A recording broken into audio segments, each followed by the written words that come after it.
not only for Ohio State, but, for me and my family. I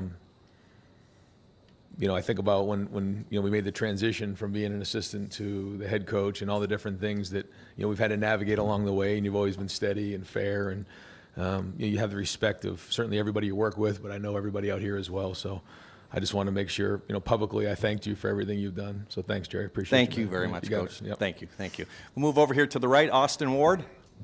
I don't imagine you will update much on the status of Jeremiah and Carnell, but just playing without them, what did that do for your offense, and how difficult did that make the week of preparation to try and put together a plan without them? The only thing I'll say really is that, they are day to day, and, the staff and those guys are working really hard, to get ready to play next week. Over here to the left, Joey. No, but sorry, but I'm just, just talk about the week and everything. I felt like, the guys had a really good week of work in terms of focus, and it was an opportunity for guys to step up in different ways. And so, whether it was defense, special teams, or on offense, nobody really flinched. Everyone's like, come on, let's go play. And I think that's been sort of the approach of this team and this coaching staff. So, it'll be the same way this week, and those guys are going to fight like heck to get back on the field. But no, I thought the guys played hard today. I thought, I think the running game averaged just under 7 yards a carry, and then I think on 35 rushing attempts, we held them to 66 yards. So, that was really well done. And, they came out, fresh, and they had a couple of things for us that were a little bit different, coming off of the bye week. But I thought our guys handled it, again, sort of businesslike. So overall, that was well done. There's obviously things that, if we think we're going to get away with fumbling the ball on the 1 yard line or putting the ball on the turf, that's going to cost us a game. We know that can happen. But overall, there was a physicality in the game that I thought, was set from the jump. And again, for the seniors, can't thank them enough publicly. I've done it before, but I want to do it again. The true warriors on the field and everything they've done, because, they put it on the field, they're the ones. And so on behalf of everybody at Ohio State, these seniors deserve to be thanked for what they've done. Certainly what they've done for me and my family and all the coaches and for the brothers. And that's why, it was our obligation to make sure we did our best for them, to make sure that their last game on the field was special. And I think they had a great game, and they played hard. And guys like Caden Curry, what a great play he had. And so great to see them, finish out, senior day with a win like this. I'm going to go ahead and send Kenyatta Jackson to the very back for a few minutes worth of interviews. Then we'll move over here to the left. Joey Kaufman. Ryan, what's your overall feeling of comfort with the depth at wide receiver if you're not going to have Jeremiah or Carnell, and just how those guys did today? Yeah, I thought overall there was some good things there. I thought David had a really big third down catch. Brandon had a really big week last week. And I thought Max, stepped up in a big way. So it's a great opportunity for those guys. Brandon Ennis is a leader. He's a captain of our team. And, Bryson Rogers, Mylan, David, they've, really had an opportunity here to step up. I think there's some good things that they did. There's some things they'll get on film and get better. But, we need to play depth. Everyone knows that, and this is their opportunity. Over here to the right, Spencer Holbrook. Yeah, Ryan, it didn't look like Mylan played at all in the first half. Bryson a little bit as well. Were they held out for any reason, or what was behind that? He played a little bit, and when he gets in there, obviously we want him to be consistent and do his job, and so we're challenging him to do that and step up in a big way, and the more he does that, the more he builds trust, the more opportunity he'll get. Rob Aller. Yeah, we saw Brandon grab his shoulder. Is there an update on him? Is he okay? Yep, he's okay. And is the running game where you want it to be going into next week? Well, we always want it to be better, but again, when you rush the ball 38 times for 254, I mean that's good coming out. We'll get on the film and figure out what's what. It's you got to sort through everything and figure out what the efficiency of each run was, because that's a part of it too. You can hit some big runs and maybe get fooled. I don't know exactly what our efficiency was and what went well and what didn't, but I thought guys ran hard. I thought there was some good things. There's certainly nothing's perfect, but that's what we're striving for. You have to lean on a little more just with the wide receiver injury situation, or not? Well, we'll have to see. Yeah, I mean, each week is different, in terms of our approach and what we need to do, but that's why we have to have balance, and we've said that all along. And So here we are in November, and you know, we'll do whatever we can to put our game plan together to put our guys in a situation to win the game. I'm going to send Caden Curry back to the back left table for a few minutes worth of interviews. Then we'll go over here to the right, Dylan Davis, Delaware Gazette. Ryan, you talk so much about mastering the process. Given all the distractions that next week could have been for your team, how pleased were you with how prepared they were this week?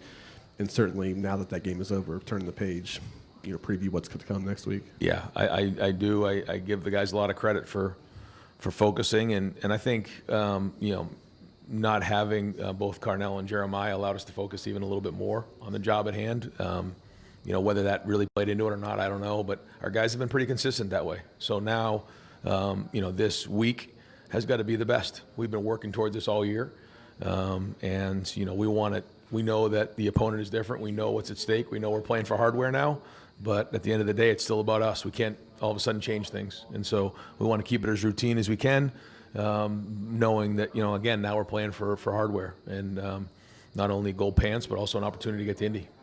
Over to the left, Bill Rabinowitz. Yeah, that was kind of my question. How quickly after this game, or maybe even before the final, you know, went to 0-0, were you thinking about next week in Ann Arbor? And the fact that you're not changing the schedule, usually is everything's on Monday now. Right. Is that just a part of keeping the routine the same? That's it, because as we know, you know, everything that comes with this game, we want to keep it as routine as we can and keep the guys focused on what we've worked on all year. And the number one goal is to grade out a champion. So we'll come back in tomorrow. We'll grade this film, figure out who's a champion in this one, and quickly move on to the Wolverines. Were thoughts already started to creep in your head before the game? Yeah, they're always, you know, in the back of our mind in terms of what we're working towards. We know this is the last game of the year and what it means to everybody here. So, yeah, it doesn't take long in the fourth quarter once the game was in hand to, you know, everybody start figuring out, you know, this thing's coming fast, and it was just a good look in everybody's eye in the locker room, man. You know, we're excited about this one, and just need to focus on, you know, what really matters, and that's everybody just doing their job and going on the road, and what's going to be a great environment, and going to get it done. So that'll be the focus, and we'll continue to do what we've done all year. That's it, and have a great week and focus on that day. And the coach's job, you know, is to give them a great plan, and we got to be at our best. They had to take care of in order to get gold pants, get to Indy, and all the rest down the road. Well, yeah, you've heard us talk about this, you know, really focusing on the process, because it's easy to just say I want to get to the last game of the year, but if that happens and you get distracted, you can get upset, and then all of a sudden your season can take a turn bad. I feel like we've focused on us. I felt like, you know, we've been consistent in our approach, and so now, but that's all, you know, in preparation for this week, and so we have to continue to do that very thing, and that's what it's going to be. But yeah, to your point, I think when we talked about, you know, chopping wood and carrying water from the jump, like that's what this was about, was to making sure that we weren't just saying, hey, let's just get to the end of the year and everything that comes with it, and so now we go. But along the way, when you think about how fast the season's gone, it seems like it's gone really, really fast. But then again, you think about that first game against Texas, and that seems like a year ago. You know, just how different this team is now from when it first started. And so, you know, all the work that we've put in is now, you know, got to show for us, and that'll be the focus this week. Bill Landis, over to the left. Ryan, the last time we saw the offense with Carnell and Jeremiah was the Penn State game. You guys were explosive, surgical, just sort of what you are when you're at your best offensively. What is your confidence level that you can get back to that with those guys being sidelined the last couple of weeks and not having just the momentum going into this game next week? Well, you know, we'll figure that out once we know what the status is, but the ultimate goal is to win the game, and that's it. And, you know, we're going to do everything we can to win the game based on what we have, and we'll just go from there. Over here to the right, just got time for a couple more. Tim May. Yeah, first I'd like to salute Jerry Emig on both tours of duty with the Ohio State football team. Well done, Jerry. Thank you. I don't know if I get that chance later. Ryan, does a 49-yard run count as a home run by James Peoples? You understand what I'm saying? I've been asking about getting that home run. But then number two, what is your confidence in this run game? Because like we talked about earlier in the week, you're going to face better defenses, but do you feel like it's on track now to go to the big house? Well, I think you've seen a lot of progress throughout the year. I think you've seen guys get better, and I think every time these running backs touch the ball, they're getting better. So we've been working at it, and you're seeing a lot of progress being made. And again, now we got to be at our best. Did that count as a home run out there? Yeah. I mean, a 50-yard run for a touchdown is a big hit, and when you get explosive runs like that. But it takes execution. I thought on that play, our right tackle, Justin Terry, and Jelani Thurman did an excellent job coming off for the second level, and then Nate Roberts did a really good job on the secondary guy, and then we made a guy miss in a hole, and that's how it works. You need great execution, but you got to make a guy miss. So I thought our O-line did a decent job, for the most part, of getting guys to the second level. There was some things that we got to, hit cleaner, but that's part of the run game as well. And when we get, positive plays in a run game and we stay on schedule, then, that's when we're at our best. This will be the last question for Coach Day. 2 more questions for Caden Curry back there. Patrick Murphy.